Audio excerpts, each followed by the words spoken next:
Great. Okay, I think we should be on.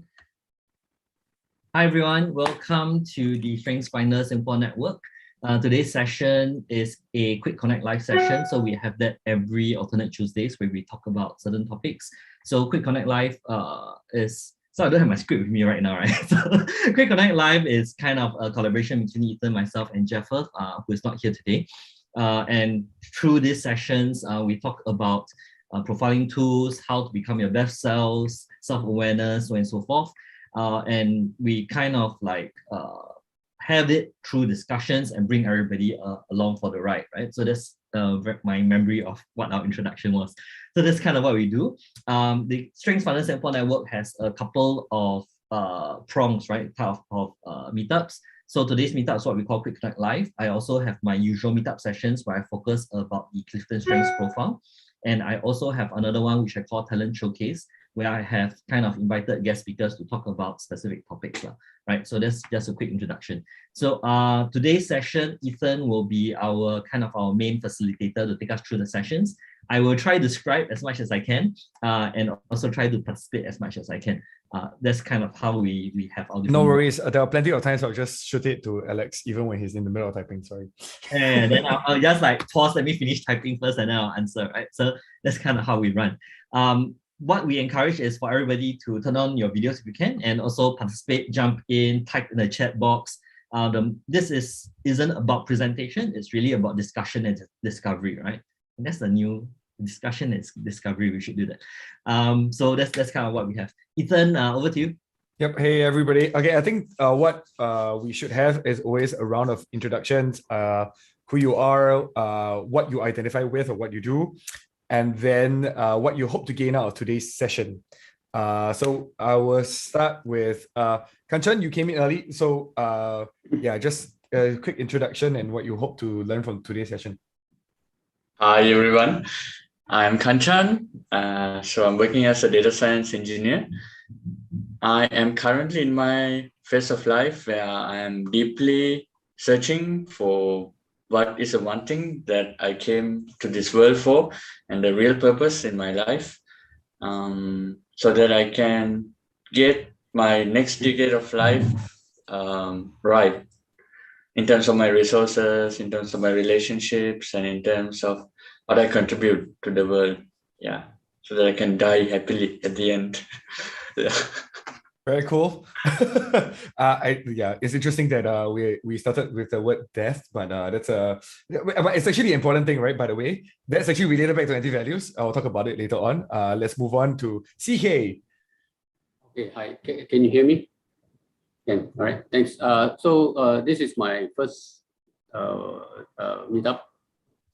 In fact, second meetup. I've done a meetup many years ago, so it's my second meetup for another topic.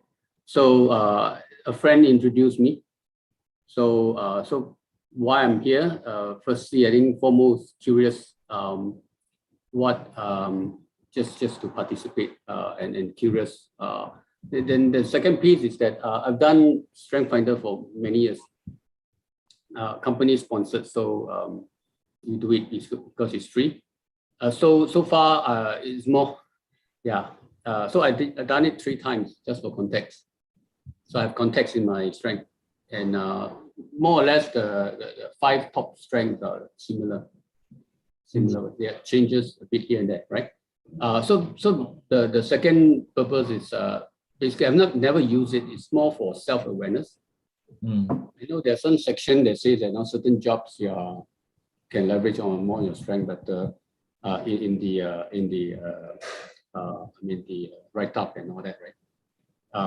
But I've never really used it for, at least consciously, use it for anything other than self-awareness. So I'm quite keen to see how the expert put it to use. So yeah, so these 2 reasons. Yeah, thanks.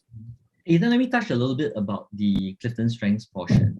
So there are a couple of things that you mentioned, right? CK, one is that you've taken it 3 times and it tends not to change. So our profile actually kind of reviews our talents, we call them, right? Or our patterns of thinking, feeling, or behaving. So that tends not to change over time unless there's a significant life event, right? That can cause us to very abruptly or very that have major change in the way we think. So in our Quick Connect live sessions, we tend not to go specifically into our strengths profile, but what we do is during our discussions that kind of shows up, right? When we start talking about our values and how, like today's session, we talk about anti-values and values, right? And we do see certain connections to how our talent team show up. So that's how we will be using it. For kind of more in-depth or more focused discussion on strengths itself, then do look for the meetup, the normal meetup sessions that we have other than the Quick Connect Live. So that's why I said with different types of meetup as part of the Strengths Finder Singapore network. So just to set expectations of what we are doing, what we're focusing on for this session, right? Great. So I will move on to Eileen. If you can share, yeah. Hi, everyone. So why am I here? Intrigued by the title, Managing Boredom, Emptiness, and Anger. Don't know which one I have, but curious to find out, as usual, because you never know where these conversations go at this kind of session. So yeah, that's why I'm here. Great. Thank you. Mel, would you be able to just share a bit?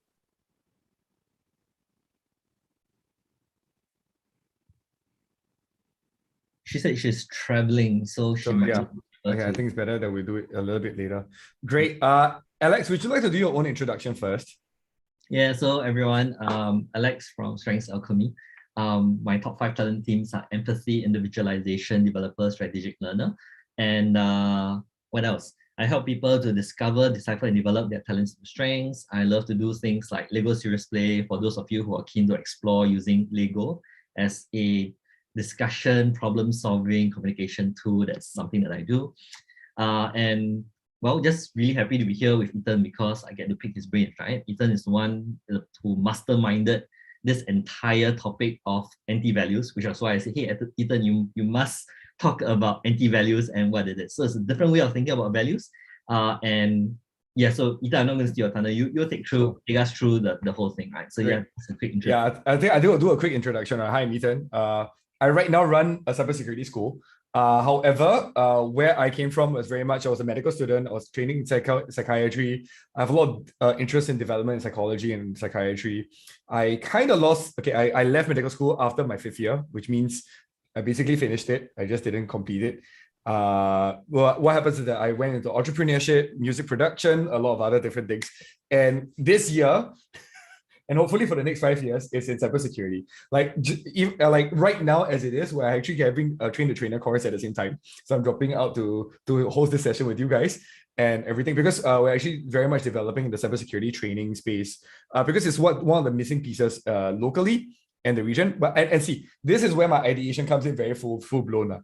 Ideation and strategic comes in full on in my life where every time I see an opportunity or something to work on, I'll be like, I can come up with a million ideas over this. And where's your activator?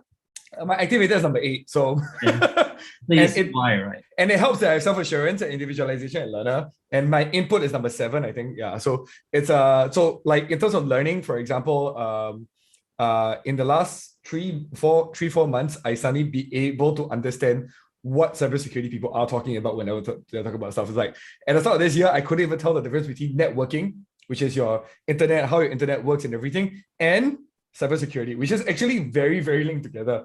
And then I didn't realize it until like June. Then somebody was like, bro, you need to learn this. If not, you cannot be in cybersecurity. I was like, okay. But I think one of the best parts about this is that learning and growing is one of the key things that I've always been working on. This is actually the reason why we started Quick Connect all the way back during COVID times, right? Like Alex and I started doing these calls first, and then we started wanting to do videos. And then after we did the videos, we're like, might as well do it live. And then eventually it evolved into this online meetup that really gathered people, got to people to think about things. And it was a great space for great conversations to happen. And this anti-values concept actually has been around for like about 2+ years. I've developed it for quite some time. The biggest problem is that it's highly unintuitive to people who typically talk about values. So let me just start from that point of view first. It is highly unintuitive because most people think that once I value honesty, it means I value honesty. So, but the problem with this is that three different people, just even within this Zoom room itself, if you ask each person what their version of honesty is, one person might say never, no lies. One person might say half truths are okay. Somebody might say white lies fall within the category of okay. You know, honesty becomes a very gray area in terms of what you're really going for, because a lot of people, when they look at a value, it is what they're hoping for, but what you're really, your reactions and your emotions towards different situations is what is the opposite side of this. So it's called the anti-values. So whenever somebody, actually, Kanchan, you mentioned something really interesting, which is finding the one thing that is of meaning to you and they can carry forward. And as a person who literally, okay, last Friday, I just did a fundraising for SGH pathology department as a musician, and I was playing with Singapore Idol. I was organizing the whole event. I was doing all the live stream stuff. So amount of things that I do as a person, I don't believe there's a one thing for me. So this is the contrast. Like, this is just as a contrast, right? Like, because I'm not looking for the one thing to fulfill me. I'm looking for little bits of everything. The one thing that ties up all of this together is, of what the meaning is improving myself. Yeah, so that's what drives me. So this is where there's a little bit of contrast. Like, so we both value meaning, but how it comes out changes according to where the opposite end for us is. Does this make sense for everybody? Cool. So this is why it is very hard for us to, I did this wonderful test all the way back. We were doing a recruitment app, and we're still in the development of this with another company, where we tested a bunch of people using values and anti-values. So when people talk about values, everything can align. Suddenly, when you talk about anti-values, you start really seeing whether people will have friction or not. And this is what I really love about this process. So, for example, people say they value initiative, they value intelligence, they value teamwork. But there are different types of teamwork, right? There's the teamwork where you follow the hierarchy. There's teamwork where everybody's contributing. So all these different things, right? Like, one of the clients who actually got this, we had a very high score in terms of value match, but we also got a very high score of anti-value mismatch. What this means is the founder himself would be triggered by these two people under him because of the anti-values that they hold. So when this person believes that in equality, the other people believe in hierarchies. And that triggered him a lot in the process, because rather than contributing and taking initiatives in a very active manner, they were waiting for orders, even though they say they value initiative. So these were a lot of the points where people start having these rubs, right? Like, where once you have to prioritize, do you prioritize listening to an order or taking your own initiative? And that's where the anti-values gives us the granularity of how this presents. And that's why the anti-values came about, because, and why we're even talking about boredom, emptiness, and anger, the origin of this, I would describe it as, it is from the term called anti-values. And when we talk about anti-values, it's really about, if you look at, I'm just going to draw on the screen because I cannot get access to the Miro board. Wait, where's my drawing? Oh, annotate. Yes, great. So when we talk about creation, right? Values is always about creating. What kind of things you create, right? But then there is this other part of us that we don't recognize that we might be doing. So have you ever dealt with a situation where you delayed getting back to a person for months on end, or even wanted to meet this friend, even though you say, yes, let's meet up for a coffee soon, and doesn't happen? And everybody has experienced this? Yeah. There is usually a dread and an avoidance that you have within you towards that situation. These are what we term as anti-values. So this person might trigger you in certain sense. For example, the last time I talked to this person, I felt that he was very judgmental. And I cannot stand people who are very judgmental, but he's such a nice person and he treats me very well, but he seems to judge everybody else and it triggers me. And then if you have a certain amount of self-awareness, you are able to identify what's going on in your head. If you're not, you're just going to be, yes, we should meet. And then you feel this obligation and this rub within yourself. And so that's where anti-values really come into the picture. And that's why I also go back to boredom, meaninglessness, right? And anger. These are emotions that tell you you're trying to avoid, destroy, which is fight, flight, or freeze, something so that you can get past it. Does this make sense for everybody? Any questions so far? By the way, any questions or any thoughts, feel free to just jump in at any point so that I can clarify. Great. So if anybody wants to ask anything? Yeah, I think I just want to add on to some of the things about, right? That as we start to talk about values and anti-values, one of the things that distinguished it a lot for me was that if you're very focused on the value, you can kind of not get triggered when the opposite happens, right? So for me, that was one of the things that I took away the last section we spoke about. So for example, if someone whose value is honesty, right?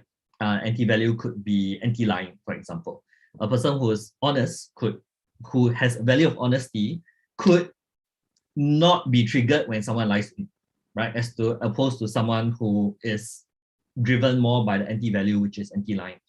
Then the other thing that I thought was interesting was that sometimes it's the question of focus, right? So again, we spoke about last session. So someone who has a anti-lying, anti-value, right, in a conversation tend to look for signs of lying because that's the defensive mechanism, right? So instead of like looking out for, you know, what's right, which is what we talk about in strengths, the value of honesty, you tend to be looking for what is wrong, which is this person lying to me? And then constantly looking for it. And more often than not, when you look for it, you tend to find it, right? And then things start to take a negative spin. So for me, that's kind of when Ethan started talking about the difference between values and anti-values. That stood out for me, right? The way it comes out, the focus and things like that. Yeah, thank you for that, Alex. That helps me with my explanation a lot. Yes, very much so. So that's why I always talk about the friction. The friction is really where it's at. And the emotional underlying all this stuff is really, really key. And that's why I go to emptiness, boredom, and anger, right? Because who here who would define yourself as easily bored? Kanchan, CK. Ali, you don't feel like you're easily bored, huh? Okay. Alex, are you easily bored? Okay. So I used to be proud of being easily bored, meaning I never sit still, right? And then as I grew into like understanding a bit more meditation and all this kind of different things, I started recognizing that boredom was actually a sign of something. So I think with this, I just want to jump into this. Ideally, we should be using a mirror board, but because today we don't really have a mirror board to work with, partly because the server seems to be down, I'm just going to start asking a few questions, and I just kind of want to get your thoughts on this, okay? Let's start with, what is boredom? What will you guys define as boredom? Like, can you tell me about the feeling of boredom, what it feels like, what does it feel like in your body? How does it feel like when you feel it? Kanchan, since you quite eagerly, admitted to it. I feel like boredom, like I'm doing nothing, and I get a sense of that I'm wasting time doing nothing. So there's a kind of empty feeling in the stomach and in the body. Yeah. Great. So very, very key words here. Empty feeling in the stomach and across the body. Kind of hollow feeling, right? Like we even use the word hollow, right? So it's a very interesting thing to note these feelings because if anybody here who follows Simon Sinek? Yeah. Kanchan, do you know Simon Sinek? I have heard him. Yes. Okay, you heard of him, right? So one of my favorite statements from him was, nervousness and excitement are the same thing. Just one is viewed as positive, one is viewed as negative. So rather than seeing something as negative, viewing something as excited, like nervous, rather than excited. Once we change the language, it might change the way it feels. So these words are very useful to start identifying the different types of feelings that this might actually tell us. So I just want to cover on that because this is a very useful process of moving on from these kind of feelings. Okay, we just had Victor and Yura. Victor joined us quite a while back, and Yura just joined us. Just as a note, usually we encourage people to leave the cameras on so that we can interact with you, and feel free to ask questions and chime in as and when you can. Thank you for joining us. Yeah, we look forward to exchanging more. Let me go next. No worries, Yura. We will just continue. Okay, so let's go to CK. Can you tell me a bit more about what is boredom to you?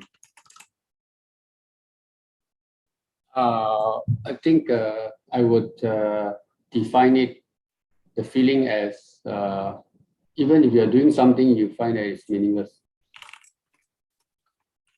Yeah. You feel that it's meaningless. Yeah, feel. Yeah. Okay. Great. What about you, Eileen? Kind of similar to what CK said, but maybe it's like you don't know why you're doing whatever you're doing. Yeah. I mean, like some days you do things, you know why you're doing it, right? Or you feel like you've achieved something or you completed something. But when you're bored, I guess you might be just doing something, but at the end, I'm like, why am I doing it? Very useful words, huh? That you completed something. I'm just going to capture these little words along the way because so this is how I am trained. That I've developed my awareness of anti-values. So whenever I look at things, I look at what people say are the opposites, the thing, the opposites, the thing, the opposites, the thing, and back and forth. What happens is that you start discovering as you ping pong between the two sides, you will start getting to a place where you start defining in a very different way.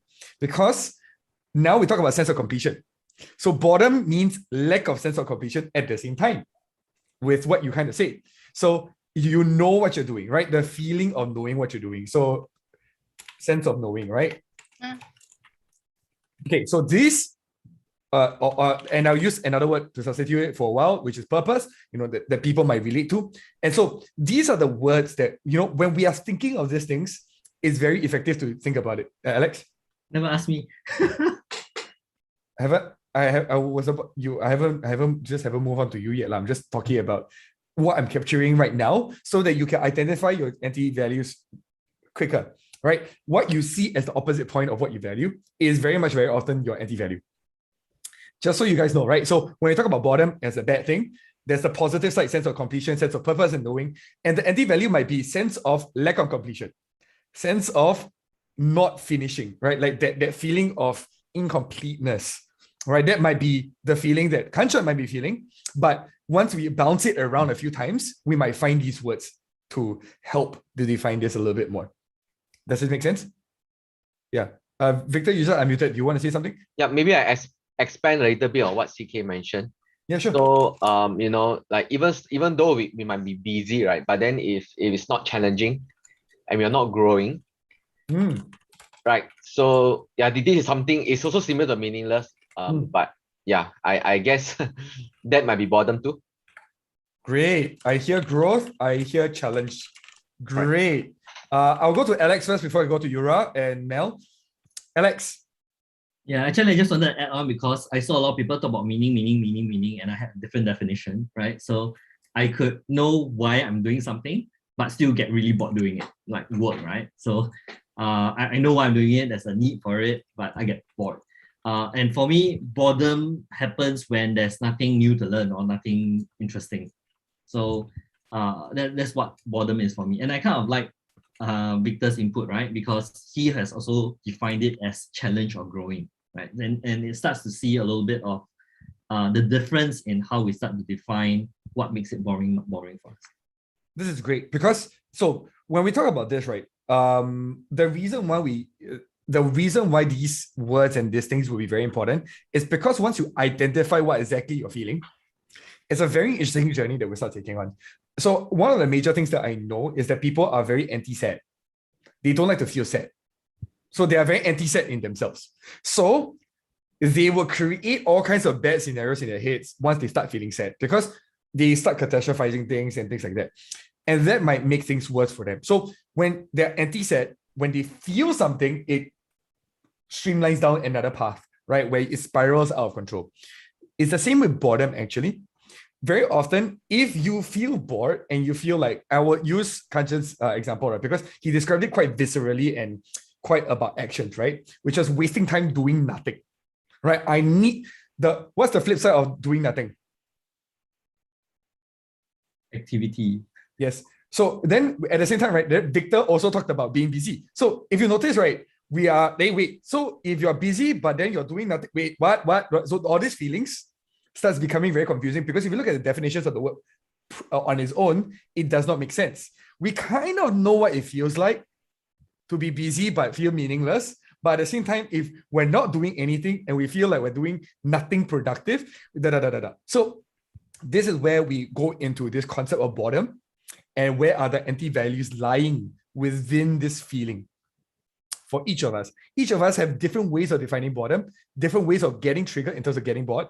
So this is very important for us to define in that format. So that's why I talk about granularity, right? Because I want it to be, for the lack of a better word, individualized to every single person, so that they have very clear definitions of why they feel bored, how they feel bored, what causes them to feel bored, so that you can move on from it. Because if not, the word boredom just is too generic and very hard to understand. Okay, so the next person, Yura, if you can just share a bit more about what you define as boredom. Yes. Yes. It's similar to what the rest have been saying, but I was thinking more of when I'm not passionate about doing the things that I'm doing, then I'll be bored. For me, it's like I need to be inspired. So if I'm not inspired, then I'll be like, oh, okay, do law. Great. Okay, so I'm just keep all these wonderful words, because they add on a lot to the next few parts that we're going to go and further in, right? So notice how the opposite end of boredom is always going back to sense of completion, sense of knowing a purpose, sense of growth, challenge, inspiration, passion. Okay, Mel, what about you? Can you talk, or are you still on the way home? Oh, you're back. Okay. You're still muted. Can you hear now? Yes. Okay, hi. Yeah, boredom to me is like opening the fridge to check what food there is in the fridge, even though you're not hungry. So it's just like, yeah, just I guess it's marked by like a sense of disinterest and not being satisfied with the activity, or also inability to focus. Yeah, like having a short attention span. So like when you're bored, you just scroll through Facebook, social media, or like you just go to the fridge to check, yeah, whether there's any food. Even though you're not hungry. That's what boredom is to me. Great. I'm just gonna highlight a lot of these little words along the way, right? So, okay, let's talk about the opposite of boredom, right? Let's define the exciting part of what is the opposite of boredom. Can everybody contribute a word that would describe, from this list or not from this list, that would describe what is the opposite of boredom to you? Let's just start from the back. Yura, what do you think? I want to do it now.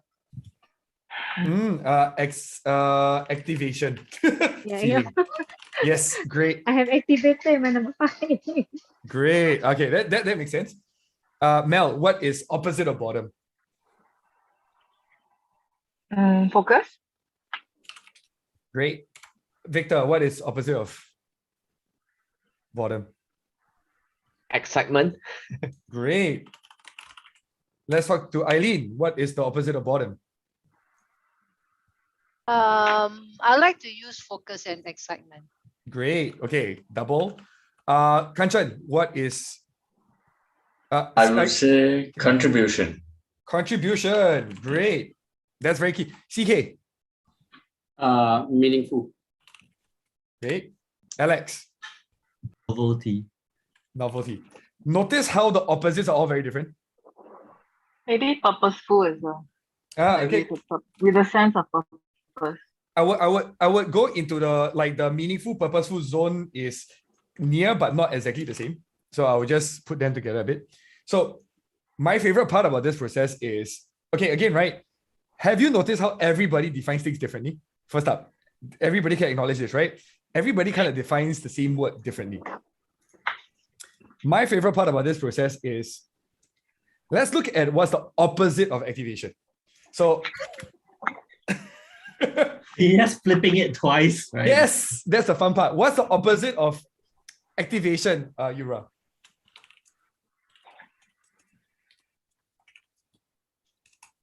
Oh, sorry, I missed it. Sorry. Yeah, no worries. What is the opposite of activation? Procrastination. Okay, notice how the words are evolving. Okay, next person, Mel. What's the opposite of purposeful? I will use the word purposeful for you. Lack of purpose. Try to find something a little bit more descriptive. Purposeful.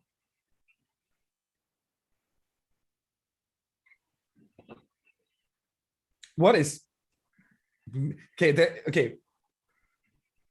The words that come up with opposite of purposeful, purposeful is like there is like the sense of meaningless, yes, but there's the sense of pointlessness, right? I don't see a point in doing this, or or it doesn't fit me, it doesn't help me grow, it doesn't help me do this, or what makes something pointless or lacking purpose? Is eating food lacking purpose? Stagnation. Okay, great. Okay, so that is very key. So these are very keywords. Because, okay, I will explain a bit more later on. Eileen, your turn. I would say distracted for focus. Okay. Focus, distracted.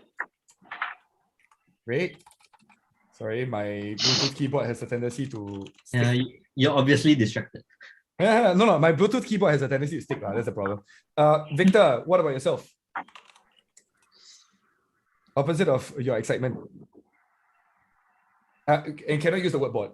I'm thinking about my Angmo not the best. Okay, use Chinese word. Use Chinese word. Okay, help me translate. Or you can use Hokkien word or like sian. Okay. My typical translation of the word sian is actually dread. Would you agree? Dread lah. Dread has a bit of fearful element, right? Has a bit of like the want to avoid. Sian is like, yeah, because again, right, every Singaporean using the word sian also very different meaning. So let's describe their feeling. So something around the idea of not energized. Okay, low energy. Low energy, okay. Or motivation, right? Yeah. Lack of motivation, like don't feel like moving. Yeah. Okay, good. Next person will be CK. I think loss. Okay. Opposite of meaningful is loss. Great. Yeah. So then, Kanchan. I would say unconsciousness. Oh, interesting. So it's interesting, right? Because the opposite of your contribution concept is unconscious. So this is very interesting. This is very, very important for us to note. So the reason why I like flipping things multiple times is because you start honing in on what you're really defining, what you're trying to get at, right? So I love these terms because it's very, very powerful. Alex. Boring, and what is Ben, right? Yes. Repetition. Okay. Let me ask you a question, Alex. Isn't every other Tuesday doing quick connect repetition? But the topic is different in a way that so there's novelty in the topic and a novelty of like what comes up, right? The insights, the way that we discuss, the people that join in. So there is that newness and novelty in that, in spite of the regularity of our meeting every alternate Tuesdays. That being said, we also break the repetition by taking breaks. Yes, we do. So it's that there is variety. Great. So it seems like the you are almost even anti-routine, if I'm not wrong. Do you have a routine? Are you happy that if you have a routine? I can deal with routines. I don't like my life to be overly routine, too much of a routine.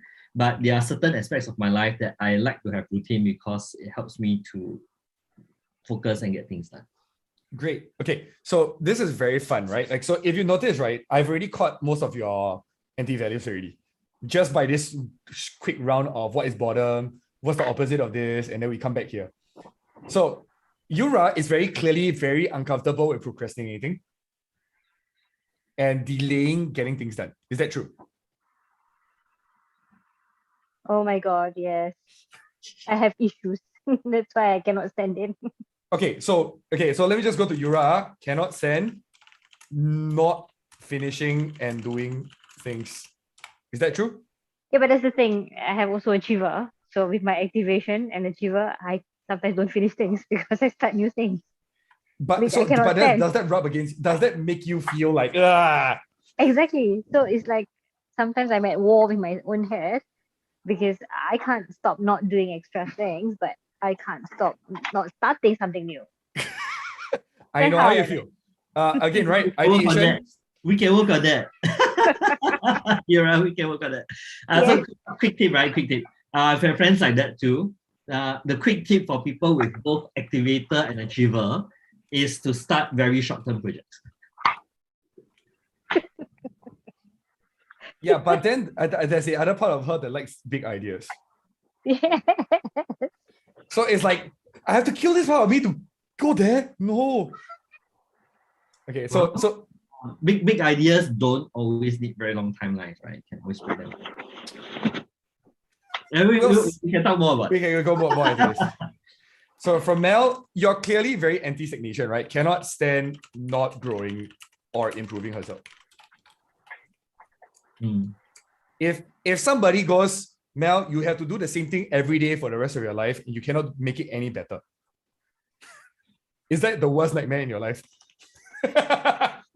Okay. Yeah, can you see that reaction that you have is like oh God, right? These are the feelings. Okay, so the interesting part about this is why anti-values are very interesting, is that interestingly, when you feel bored, you might relate it that you are actually procrastinating, that you are actually stagnating. So if you feel bored, you might relate it to the feeling as if that you are already stagnating, even though you might not be. Does that make sense? That's a very, like, why I do this opposites is because if you saw this, right, the opposite of boredom is da da da da da da, right? And then the opposite of that is stagnation, which also means you unconsciously, as a set of thought patterns, might have related stagnation to boredom. So there are all these conclusions very often in our heads that we don't recognize that we do. And this is what anti-values are all about. These are basic assumptions that we have about everything that causes us to feel negative feelings and causes us to cycle in it. Okay, let's go a bit further. Okay, let's go to Eileen. Okay, Eileen, do you love focus a lot? Do you hate it when people distract you? I'm not sure. Because I think focus helps because it helps me do something that I feel achieved. But in the other sense, I also like to do multiple things.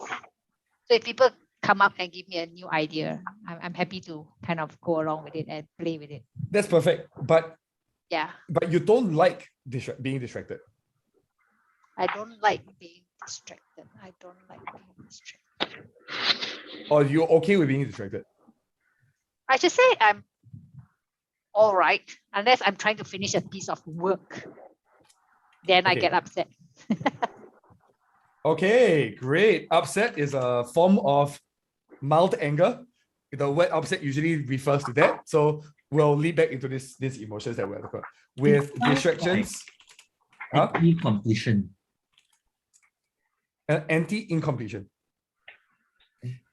Okay, anti-breaking of a flow, actually. I would say that she's okay. Maybe it's a breaking a flow. Yeah, I guess breaking a flow sounds a bit more like it. Yeah. Like if I'm doing a piece of work and I really want to finish it before I watch K-drama, right? And if somebody cannot interrupt me and I cannot finish that, then I feel like... Oh, I wouldn't use the word distracted. I would use the word interrupted. Yeah. Okay. The word interrupted is a lot better. So very much so, if she's not in the state of flow, perfectly fine. Do whatever you want. If I'm in a state of flow, good luck, have fun. Kind of, yeah. Great. Let's go to Victor next. So let's go back to why you don't like having the feeling of sian, like not doing anything or lower motivation. Is that the case? Yeah, kind of. Feeling motivated, right? Like not feeling like going out there and doing stuff. Yeah. So empty. I would use the word not couch potato, like anti immobility. Like, like you're almost ADHD, right? Hyperactive. Is that the case? I don't think so lah. Not Okay. that young already. Were you that case when you were younger? Never see doctor, so don't know, right? But have you ever felt like you were easily bored, very hard for you to sit down and just do the same thing over and over again? Or Yeah. like, okay. Yeah, you sound a little bit. When I was young. Wait, wouldn't that be like anti-inactivity or something like that? Sorry? Wouldn't that be like anti-inactivity or something? Yeah, I would say inactivity. Right. Like if there's no activity, you're like anti, like lack of stimulation. Like he needs stimulation. Is that the case, Victor? In a way, I think. Okay. So if you're left alone and to sit on your own and like without your phone, are you okay? Yeah, I always feel that I need to do something. Okay, so yeah, If not, I'll be anti-inactivity. sleeping. Anti-inactivity is the keyword, yeah. So there must be an activity at every moment. If not, you will feel like off, right? I think generally people are like that, right? Most of them. No. Unless you're a monk or nun in a temple.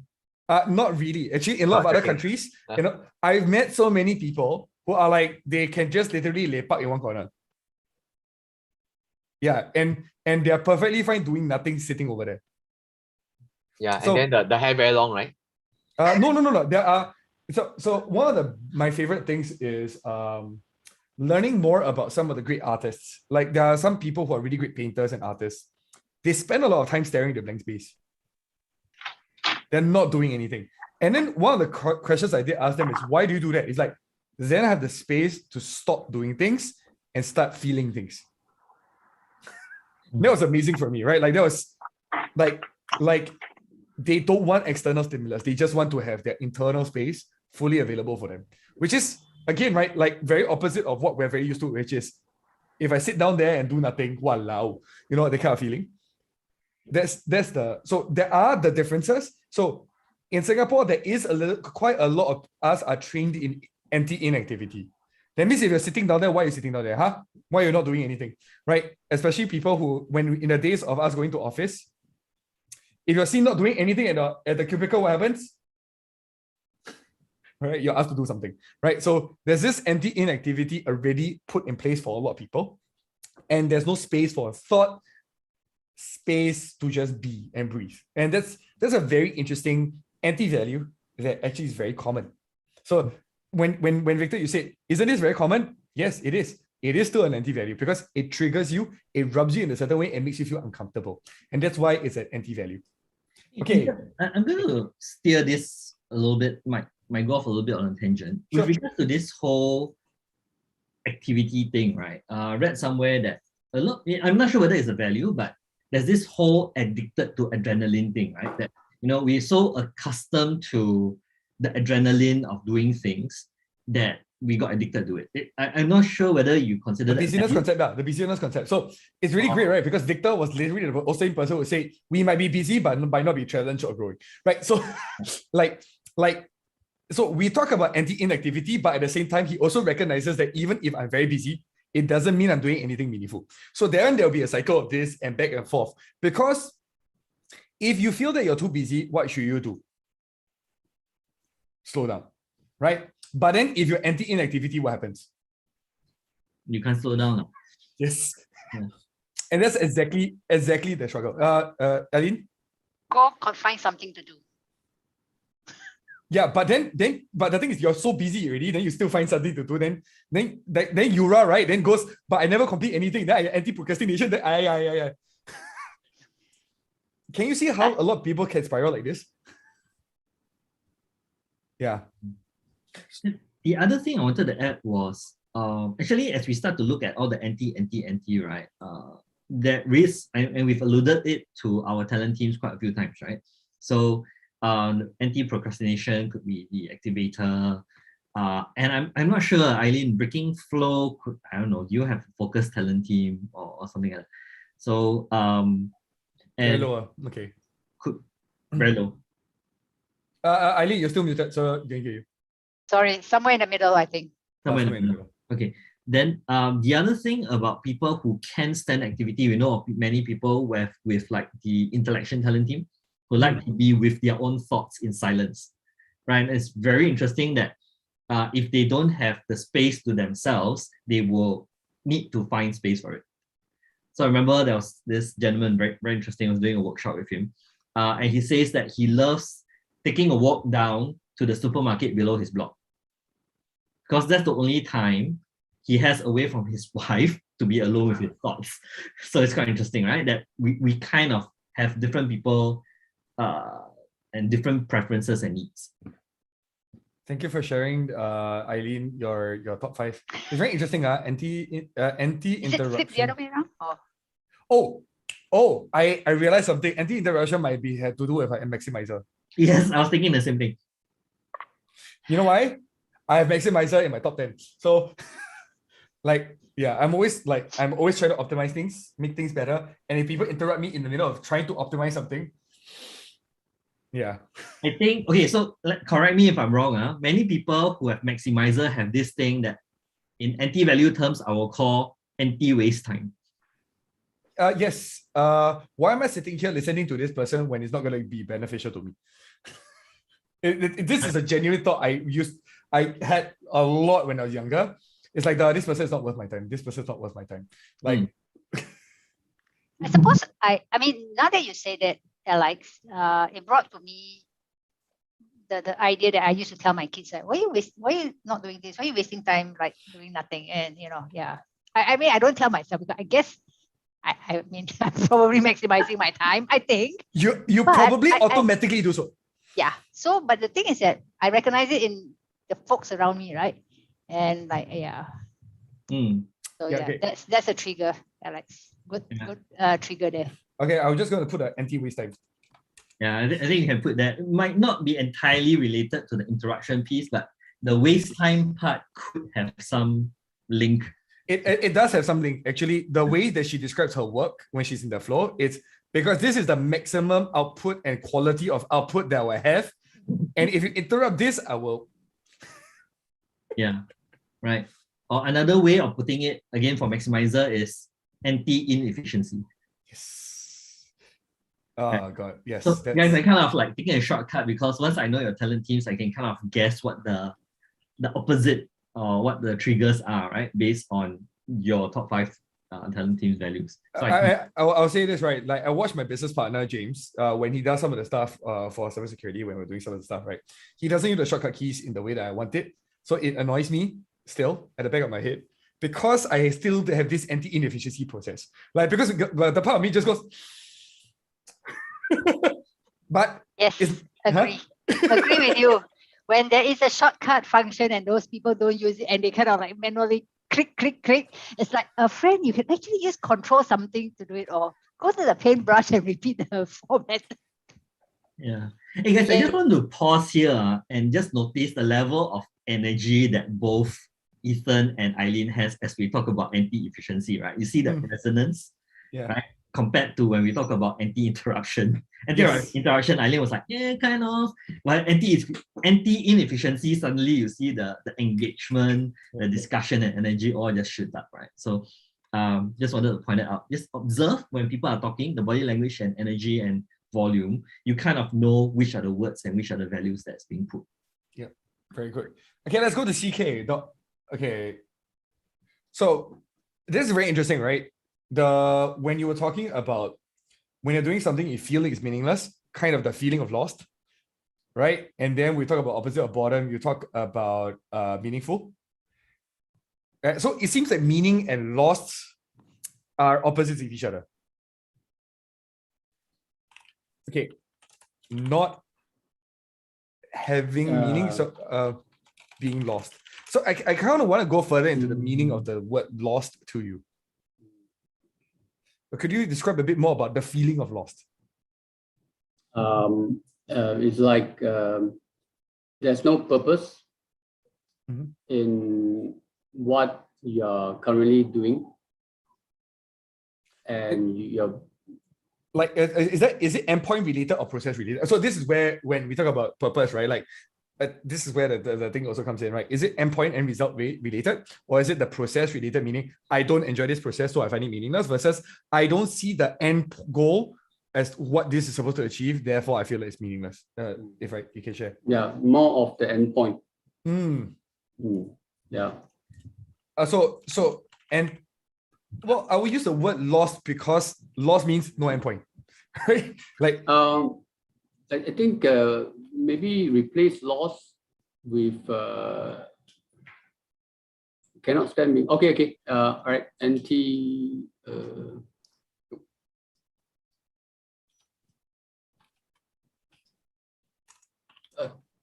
Use the word that you're using just now, the first time. Endpoint, yeah. Yeah. So the first one was empty, useless, or lost. Anti-purposeless. Okay, so I would even say misalignment, endpoint misalignment. Okay, I'm using this in a very technical form because there are a few layers that I can draw this down to. Not so much misalignment, but more like undefined endpoint, unknown endpoint. Unknown endpoint. Okay, so would you be comfortable being an entrepreneur? No. Okay, good. So this is pretty sure about that. Yeah, I spent my whole like when I started my business, this one, we had no idea where we were heading to exactly. We had some ideas. It's great. I'm pretty sure you would have felt like, this is very uncomfortable in that sense. Would that be the case? Because you're building something new, you don't know how the market is going to respond. You don't know what exactly are the next steps. You don't know whether 6 months down the road this is going to go to crap or this is going to succeed. How would you feel if you were in my position at the time?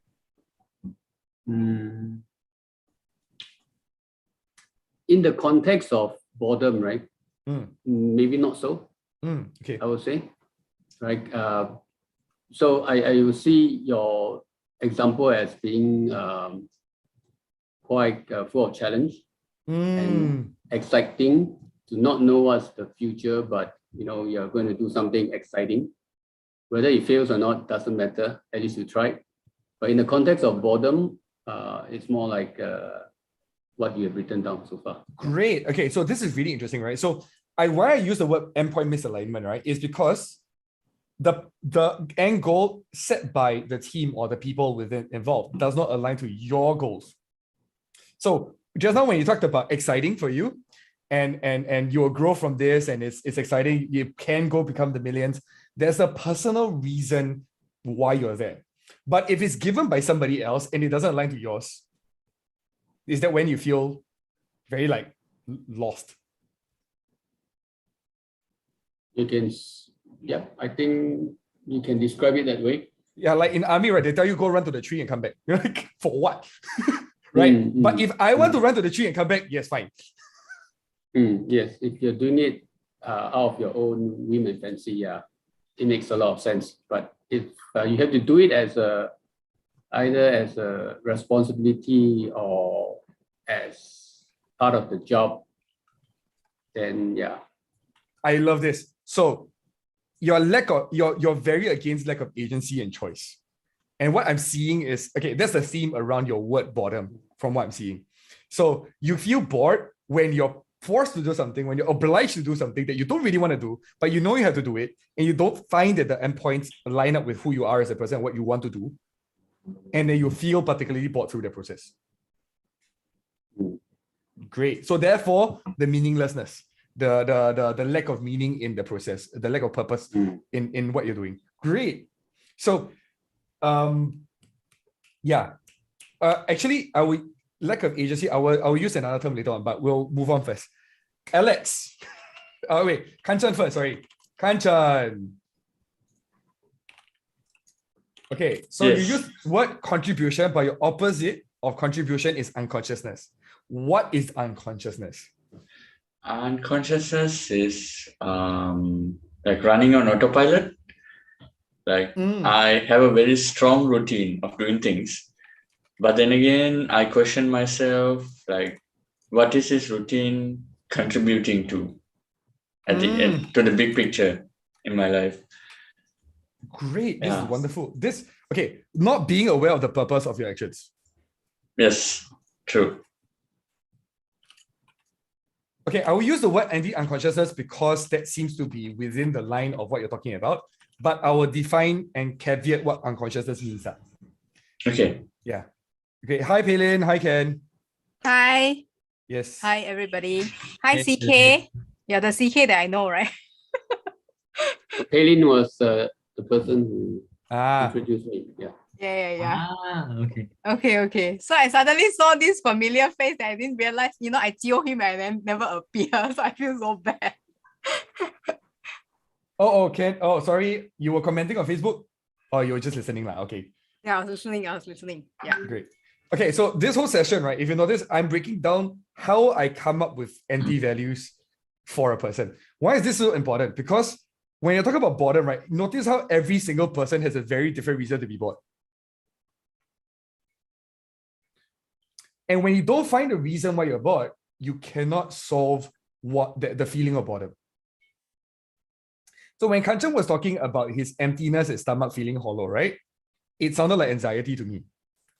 And this anxiety is related to not knowing and being conscious of himself. So therefore, he feels bored, which is very interesting because that's the thing, right? I'm against myself being unconscious. That's very specific, right? Like if I am unconscious about my actions and my processes, that's bad. Alex, I'll go back to you in a bit. I'm just doing a summary of this first. And then when you look at CK, I love it that we got to this point. It's like lack of agency, right? Like if I don't have a choice in the matter, if I'm not doing the process and I'm not the one making the choices and the end point doesn't relate to my own personal goals, sorry, it'll feel like this is meaningless to me. Show face for what? Peyton, you're not muted. Yeah.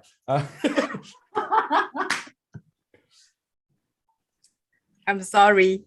Yes, did I interrupt you? Sorry. No worries. I'm just letting you know. Okay, thank you. Victor's one I think was very interesting because the cannot stand not being motivated. Like the Chinese words in that we often use is 屁股痒, right?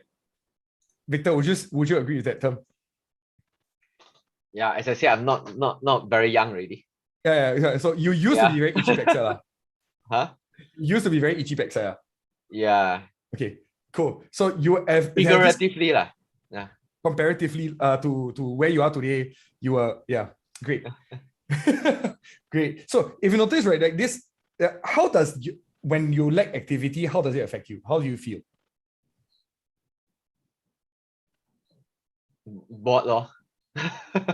Okay, the word is okay. So I think this is where like if you next time you can go a bit further into this, observe what is the physical feeling you have around this. So when I feel bored, for me, right, the definition of bored in my head is when my legs feel weak and I feel like I want to run. So there's that feeling in me that feels like I want to avoid this at all costs is my feeling of boredom. So we all have different ways of how our body presents it. So this is how we define it better and better each round. Because this is the process. I mean, looking at the time right now, I don't think we have that much time to go further into the rest of the topics more if I want to cover this properly.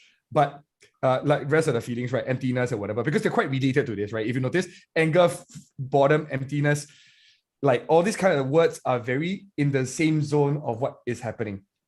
What happens is that, like, if you notice what you feel like when you're feeling bored, what's the physical feeling? Right? That's the reason why people describe it as itchy backside in Chinese, because it really is acting as if you have an itchy backside, you cannot sit still. So that's how we describe it, right? Like the actions and the behaviors seem this way, which means physically there might be some symptoms of this. And it helps for us to be fully aware of this. And this actually goes back to something that Kanchan was talking about, which is awareness of your body is the opposite of unconsciousness, right? Yep. Yes. So the interesting part about this is that when you're uncomfortable with your lack of activity or lack of your consciousness, and you try to run away from it, meaning rather than observing it for what it is and try to understand why you feel that way, if you try to fill up the gaps with doing something else or doing something more purposeful or meaningful or finding the more meaningful or purposeful thing, we're not facing the emotion we're feeling. And what we have is this feeling of anti-unconsciousness or anti-activity that causes us to spiral in our heads. And then we will try to distract ourselves watching Squid Games or watching Korean dramas or different things to try to avoid that feeling again. And then what happens is that the next time we touch this feeling again, we lose the ability to handle it fully, and then we continue avoiding it altogether. So anti-inactivity very commonly is very often where I would say, Victor, the more you talk, the more I go like, maybe you should really go check for adult checking for ADHD. But I think one of the major parts about inactivity for you sounds a lot down that path of that I have to always do something. And so maybe it's more a sensation, not so much a feeling. Great. Okay, what's the sensation like if you can share? I mean, if you use the example of batok itchy, just the sensation at the batok. It's really at the buttock, is it? Huh? Is it really at the buttock, or is it like in the No, hands? I'm just giving an example, but yeah. The feeling of just feel like doing something. It's not okay, maybe not feeling, the sensation is that the experience, of doing something instead of like sitting down there and doing nothing. Okay, so whenever we do this, right, when we talk about this, right, when you move towards something, if it's a compulsive feeling, and I say this on a different level of compulsion, meaning I feel the need to. Okay, so who here has had whirlwind romances and that ended really badly? Anybody else? Nobody. What? Sorry?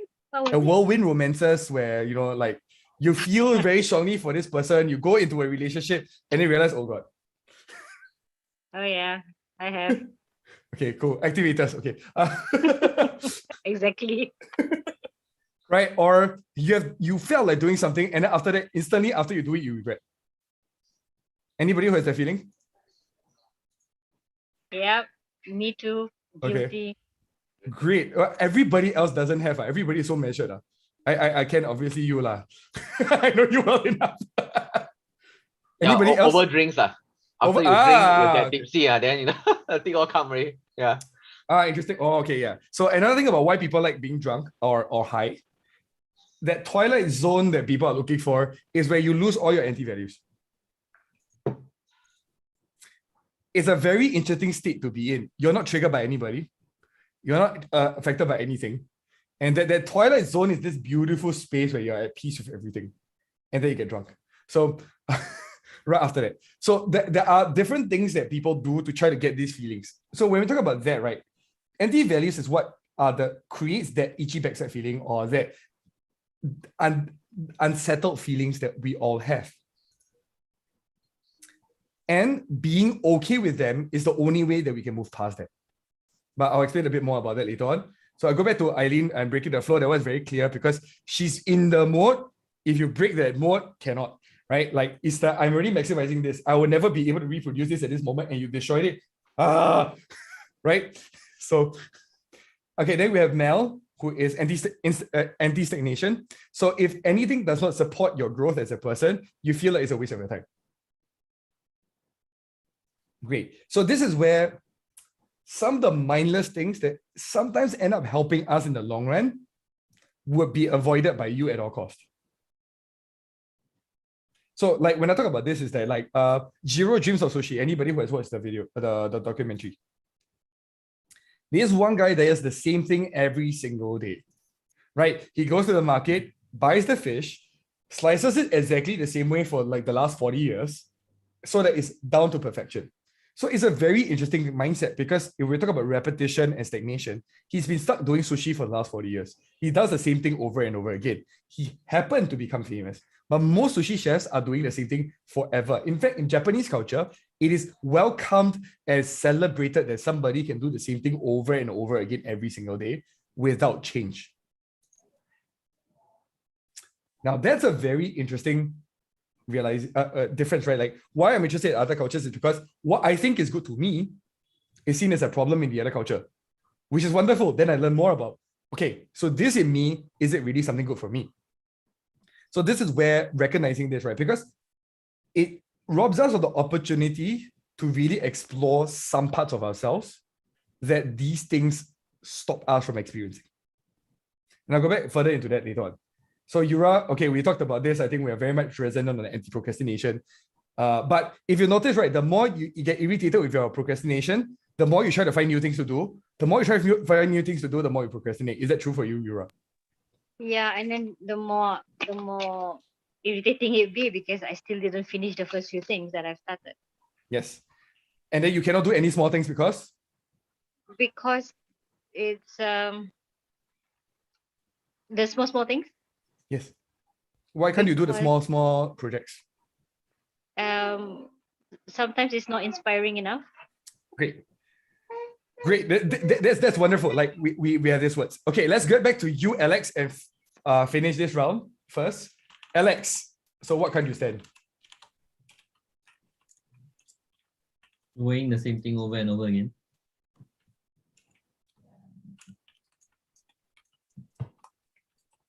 Okay, so this is how things that I don't mind doing the same things over and over again. How often?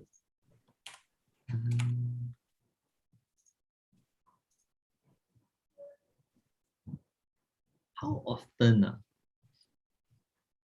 How often are you happy to do the same thing every day for the every day in day out? Not often. Yeah. Or like very rare. It depends on some things, right? So like recently getting into investments and stuff. So I'm very consistent every month on my routines of how do I look at things. But then again, investments with prices moving up and down every day, it's not very much the same. But the routine of what I do is the same. Okay. So it seems like new stimulations and constant need to adjust to changes is what you enjoy.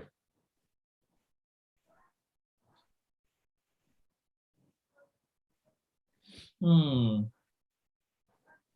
so much new stimulation, but new things to learn or experience. Interesting. Because a lot of traders that I know, people who are in investment and trade, they say it's very boring after a while because you're doing the same thing over and over again. Yeah, maybe I've not been in it long enough, but we'll see. Great. So let's talk about the what's good and what's not so great about anti-values. So for a lot of us, anti-values define a lot of us, if you realize. A lot of our identities actually branch off from I would even use this way, right? Like, Alex, you're bored easily. True? Were you ever proud of that? Proud? Of the fact that you're bored easily, that you're always doing new things? I'm proud that I'm creative. That's okay, yeah, so yeah, use that word, right? Okay, so flip side, right? Alex, proud that I'm creative. My Bluetooth keyboard. Okay, if you notice this, right, that word is the opposite end of his the anti-repetition. Yep. It is almost like this thing where if you start enjoying repetition, you might not be as creative.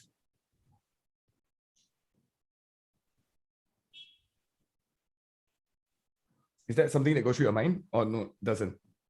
Not really. So for example, I can keep doing Lego Serious Play, right? Because I can do the same process repetitively, but the outcome and the things are different. But if... Great. No, process is the same. Okay. So that's very interesting, right? So you're okay with doing the same process, provided the outcomes are different. Yeah. Right. So you cannot go into computing. I can. Dude, I'm a computer engineer by training, and I did programming, which is interesting because even though the logic is the same, the outputs are different, right? We get creative in how do we create and solve a problem. And I can't tell you how many times, because I no longer do engineering, right? So in my capacity in work, I actually, simple things like using Excel formulas, right? I can do what someone does in a week in 2 hours. Okay. Feel that pride. Yeah. Recognize that. Okay. So it is also launched off from your anti-value. I'm not saying that it's a bad thing, but recognize that for every rise, there's a fall. And this is actually in a lot of books, in a lot of psychology, right? In the eudaimonic concept, the higher you rise, the greater you fall on the other side. The reason why we have positive feelings when we are on the other side, which is that pride. I'm not saying that it's a bad thing. Again, right? This is just what it is. Your dips when you're repetitive, that dread you feel or the boredom you feel gets worse because of the highs you feel on the other side. Does this make sense? Okay. Okay, Ken, I see. So where anybody has any questions or any thoughts around this? It's kind of like the relative comparison, right? Of like, if I've had such a high, then if you're not longer having had high, then the low seems lower. Yep. So I will go back to this, right? In relation to this, your anti-values, what is the opposite side that makes you feel proud of it? Right? Because Alex just went creative. Okay, let's go to Kanchan. What are you proud of that is the opposite of the unconsciousness? Are you proud of the fact that you're a very conscious, deliberate person? When I'm doing things that are very deliberate, yeah. When I see that it's contributing for my growth, I feel very energetic and excited. Yeah, that I'm a sense of achievement. Yes. So whenever we chase the positive feelings, the negative feelings actually comes on the other side. True.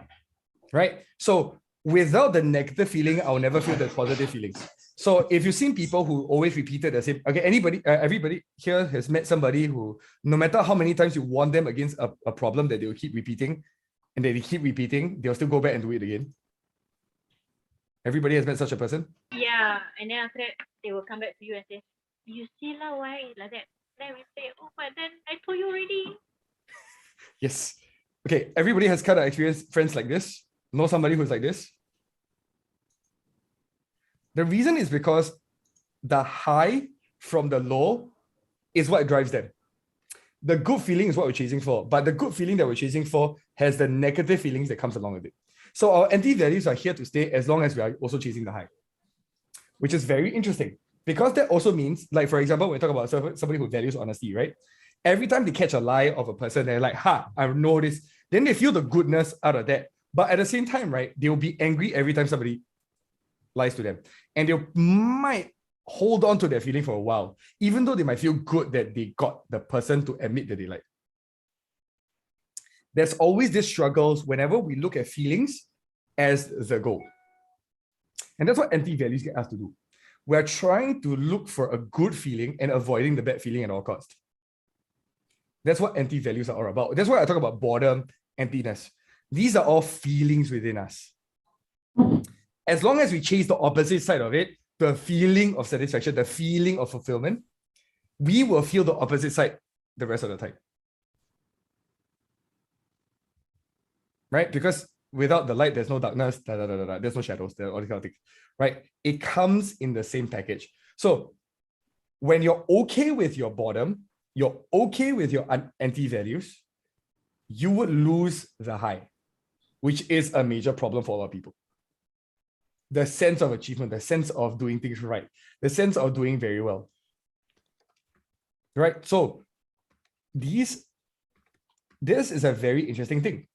We created the anti-values to also create so-called our values to have these feelings of fluctuation, to feel good about ourselves as well as bad. My biggest question is, are you willing to let go of the good to let go of the bad? So let's go down a bit further, right? Like, for example, Kanchan, you talk about that you're a very deliberate and conscious person, which means the moment you think you're unconscious, what happens to your feelings?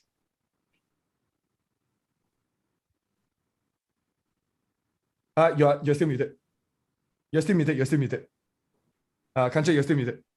Okay. I feel bad about myself when I don't know the purpose of the action that I'm doing. Yeah. Great. So this becomes very clear, right? Like for every good feeling you have, there will be negative feelings that will come along. There's no chance that you will not have the negative that comes with the good. You know what I mean? Yes, I have. So yeah, that's why we feel boredom. That's why a lot of us feel boredom. A lot of us feel this itchy backside or this different types of feelings. Because we actually want or desire or we're attached to the good feeling that comes with the bad feeling.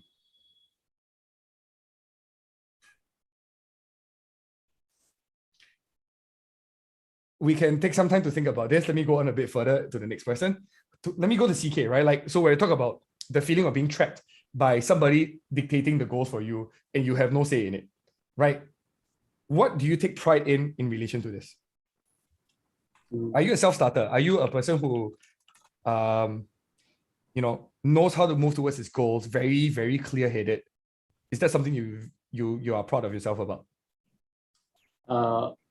A bit like that, but more like proud that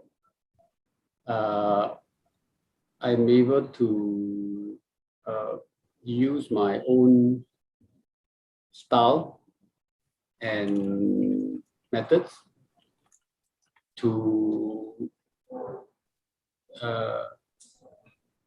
get at the purpose. Yeah. Yeah, like you have, there's this uniqueness, right? So if we have Enneagram, you sound like a 4, but there's another set of psychometrics where there is this uniqueness about you. The way you do things is uniquely you, and you will get to the goals that you want, the purpose and the feelings that you're going towards. If you are being restricted and imposed by somebody else, is that the case for you? It depends. So I think I can receive ideas, but it's more like I take ownership of the purpose at the end of the day. So great, I love that word. Would that be a word that you are proud of? Ownership. Whatever comes your way, you take ownership. If you don't have ownership over it, i.e. somebody dictates the goals, you don't get a say in it, it affects you a lot. Yep. Good. Great. Kacha, let me add for yours is, I will use the word, I will even use the word meticulous from the way you describe it. Would that be the case? Not 100% at the moment. Yeah. Okay, none of the meticulous people I know ever feel that they're meticulous. Have you? Yeah, I'm just saying this on the ground. But okay, or deliberate or clear-headed lah. I'll use the word clear-headed on your goals.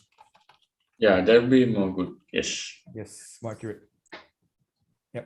Yep. That's what I'm trying to. Yeah. Okay, let's move on to the next person in the list, which is Victor. Sorry. Yeah. Leighton, how did the boredom, trying to address the boredom, ends up with ownership? So the fun part about this is that all these negative feelings we have are actually derivatives something else from our identities that we have, creating an anti-value that creates another set of feelings that creates the boredom. So it's whenever we actually have a feeling, right, it's actually usually about a quaternary, meaning 4 layers in kind of feeling. It's usually built on by the anti-values you have. So for example, we went from boredom to opposite of boredom, back into what's the opposite of boredom, then back to what's the opposite of boredom. So, and that ownership identity you have is the reason why if you're restricted by somebody and controlled by somebody, you'll feel bored. So okay, because the association is not very clear between ownership and boredom. That's what I'm asking. But yeah, great. You have your point. Yeah. Great question. Kind of agree, yeah, great question. Because actually a lot of our minds work this way. There's a reason why I like doing this is because I help people find clarity within all of this. So one of my favorite thing is, I always pride myself in clarity. And the less I feel clear, the more I feel, "Ugh," right? And then I started realizing that I was actually mucking up things that I was not clear about because I was so focused on being clear that I was not okay with the murky areas personally in my life. And that affected my own identity. So it's okay. So when we talk about this, right, the wonderful part about this is the negative feelings are trying to tell us that we are going away from our main identity and the thing we're proud of in ourselves.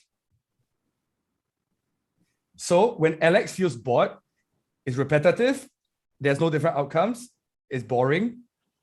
Therefore, it relates back to his creativity. It's because I'm not being creative and therefore I'm bored. When Kanchan is not clear-headed, he feels bored. Actually, I thought it's interesting the process, Ethan, that you use, right? So I think this is how you started. You started off with the emotions, right? So it could be boredom, it could be, what is it, meaninglessness, it could be anger, right? So whatever it is. And then we started to explore what the opposite end was, right? So what is the opposite of that? And then we kind of flipped it again. So if we were to use mathematically speaking, right? When we flipped it twice, that thing that we spoke about is actually what caused that boredom for us. Yes. Right. So for Victor, the boredom would be, okay, I'm just going to look at anti-values, right? So which is inactivity. Yeah. Anti-activity. So inactivity will be what causes boredom for him and things like that. Then we flipped it again to talk about the positive, which is what drives us, right? So when we have that, it's less likely that we are bored. That's kind of how Ethan structured the process, right? So as a process person, I kind of structured it. So to test it, right, CK, my question to you would be, when you have a sense of ownership over what you are doing, do you feel bored? Yeah, that's a good way to, I was thinking along that line as you were speaking. Yeah. So I think it's more like, because your name is on it, right? So there's no chance to be bored. Yeah. So that was for you, right, CK? And what Ethan has done is he's taken all of us through that same process and helped us to realize that it is different for each and every one of us, right? So on a personal level, that becomes very useful because, like Ethan says, it creates that level of clarity, right? So for Kanchan, for you, the clearer headed you are about the things that you're doing, more conscious you are, the less likely you are bored, right? You're probably more engaged, right? Victor, the more things you have to do, the more busy you are, probably less bored you are, whatever it is that you're doing, right? As long, and I guess earlier parts you also talk about challenge. So if it's challenging and you're busy being challenged, you're probably less bored. So for all of us, we kind of have different things that we address that drives us. And what Ethan has done is to help us discover that through that flipping process and discovering what he calls our anti-values, right? So the anti lack of agency, anti-procrastination, anti-stagnation, anti-inefficiency are all our so-called anti-values that help us to discover that. So that's one of the things. The other thing that I thought was useful is once we get there, test it for ourselves, right? And we find that, hey, look, if we have that, I tend not to be bored, then we can now more actively discover how we can do and get more of that in our lives to address things like boredom, anger, meaninglessness. So that's how that is useful. The other thing that I thought is very useful is the moment we start working with other people and we start working in teams, or if you're a manager and you're leading people, this understanding of anti-values and how people are different and see things as different becomes very important and very useful. Because once you know what the anti-values of your team members are, or once you know what the anti-values of your subordinates are, you can now address it and talk to them in a different level. Right? So I'll never give Alex any repetitive jobs, for example. Oh, you give me something novel, right? Yeah. New, something that can explore, things that people that I can learn from, right? So things like that. So what I'm driving towards from what we have done so far is not just the discovery, not just the process that Ethan has taken us through, but also its application, right? So the application of, okay, so now that we know, we have this process of discovering what our anti-values are or what we're proud of, what do we do with it, right? So we do it by looking for opportunity to address it. We look at by identifying it in people, right? We also look at how do we then respond once we understand that same word boredom means so many things to so many people. Let me finalize those words because you said something really very key. The coping or the measurement of what you do afterwards. For example, CK, rather than feeling bored and avoiding the situation or trying to avoid something or maybe whatever, is about recognizing that, okay, I want ownership of these things or I don't have ownership over these things, and therefore I do not want to engage with this. And you can draw a clear boundary of why and how, rather than having the feeling of I feel the lack of agency. Does this make sense? This gives people a very actionable mental process of identifying, this is what I believe I am, this is not aligning to who I am, and therefore I can choose not to engage in this, or if I engage in this is to be able to humor you or to deal with this, but it's not mine. You deal with it in a very different manner. Back to you, Alex. Yeah. So once we kind of, in strengths language, right, I like to talk about needs, right? So every talent team has a need. And we look at the values and anti-values, there are needs here as well, that once we are aware, we can actively take steps to meet them, right? And that's important.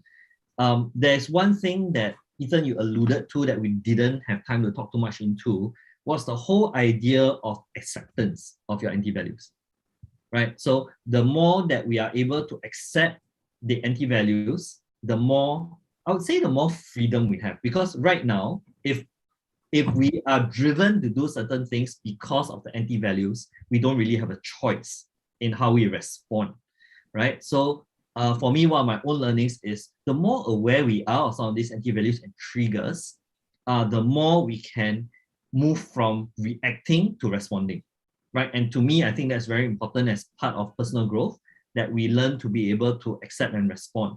And one of the things, again, we've alluded to many sessions ago, when we talked about our shadow selves and anti-values and things like that, right, was about being able to see all these parts of ourselves without judgment. Then we can accept it. So of course we can go very deep with, I'm kind of pulling all our different topics that we spoke of together, right? Because this is all linked. So we spoke about anti-values, we spoke about how it works. The part that we didn't have time to talk about is, but we can very quickly cover, is the ability to look at these anti-values in our own lives without judgment, with acceptance, so that we have the ability to respond rather than react when it happens. And I think that's very important. I love that, because when I talk about this, right, like, so for example, even for Eileen's one, right, like she be maximizer, full stop, right? Like I'll go straight into the thing where if she finds somebody hyper inefficient, she might find her way of being hyper efficient about this to manage her management of the situation. Meaning, how can I maximize my teaching of this person to maximize himself? These are my thoughts in my ways of managing or teaching opportunities, where I would then look for ways of maximizing how I teach, rather than get irritated that somebody's inefficient. And these are the little things that we can take on in the steps. We don't have much time left because it is already 31. I would have loved to continue. Sorry, guys, like, because I was going really, really zoning on everybody. Hopefully you can fill this up on your own after this. I'd like to be able to send this out so that people can see for themselves. You can fill in what you're proud of as a person from the opposite side, the anti-value side, and speak about it on the grounds, and recognize that if you work towards being clear-headed, it's okay that you're unconscious. If you're working towards ownership, it's okay that you're lacking agency. Right? It's okay. But I work towards that. It's okay. It's perfectly okay that Alex is doing something repetitive, as long as he knows that he's creative. Right. With this, I would like to wrap it up with a short wrap up with Alex. And I think we don't have much time to have individual sharings. Alex, your thoughts? Yeah. So I think I've mentioned what earlier, right? So one is I enjoyed the process, right? The flipping for us to identify. And also the reminder that, look, now that we have identified our anti-values, it's important to be able to drive these values or anti-values rather than be driven by them, right? And that happens when we're able to look upon, so a lot of times our judgment is self-judgment, right? So the repetition is usually directed on ourselves, inefficiency is directed on ourselves and things like that. So when it happens on ourselves, it's important to be able to look at it without that self-condemnation and judgment, right? Be able to accept it so that you can process through it.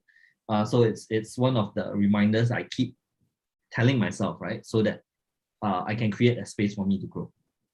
Yep. And we always talk about this in the sense that like the acceptance of the opposite side, right, might lower down your high, but it will make you more of that whatever thing you want to be. So more creative. Like Alex, the more he accepted repetitiveness or different parts of his life, the more creative he got, because then he got more ideas, more ways of improving things, more ways of creating new outcomes. And by him repeating Lego Serious Play 1,000,000 times, he'll create even better outcomes every single time. And that's the true creativity within all of that. And I say that as a jazz musician as well. The more you practice different lines over and over again, the more you know how to improvise.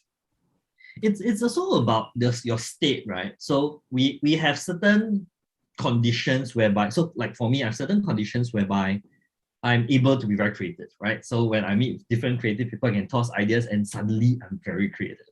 But when someone tells me to do repetitive stuff, my creativity gets shut down.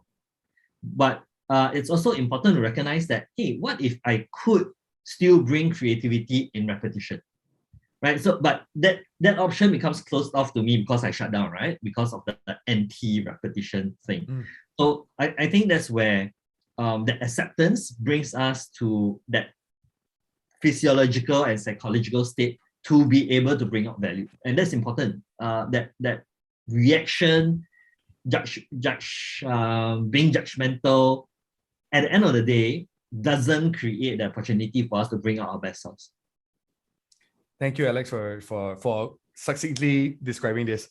And with that, if you guys don't mind, we can do a short wrap up on your quick learnings. If you can just do it in 1 minute, what you've learned from this session, what you thought was very useful, and what you took away from today.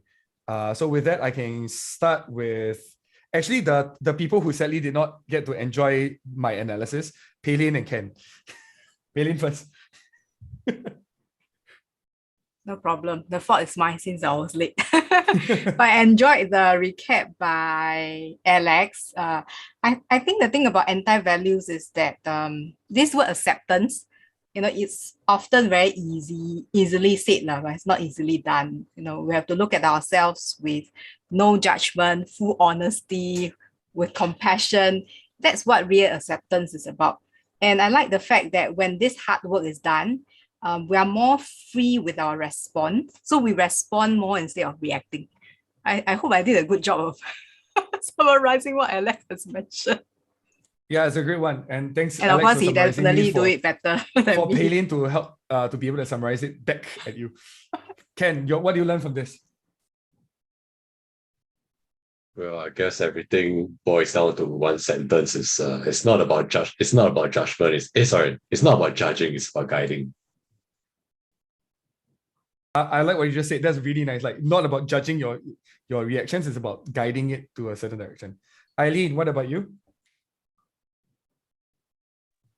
I must say today I got a bit clearer about what this anti-values thingy is, because the first time I was at a session, I was like, what is he talking about? Like, okay. I mean, it was like, okay, whatever. But it's much clearer today. I love the exercise. I just need to do the last part. Yeah. Yes. Okay, Kanchan? Yeah, I resonate with guidance, and it's not about reaction. Yeah. Very cool. I have more clear idea about how to guide my anti-values going forward. I have more Thank you, clear Ethan ideas of, yeah. I'm more clear-headed about it. Great. Yes. All right, CK. Yeah, so pretty similar to Eileen's point. So I thought, wow, so at first very chim one. So I thought I'd just listen, but I think it was very interactive. And I think I like this method because I think it's something you can do in your head, right? If you have some kind of negative thing, and then you just through and fro, and then you kind of get at something, and then it kind of works, try to get you out of that state of feeling. Yeah. Okay. So I think it's practical. Yeah. Thank you, CK. Thank you very much. Yura, your thoughts? Hi, thank you. It's better because I think it's also like a continuation of the previous session with anti-values. I just would like to just really learn more on the application on how to manage it.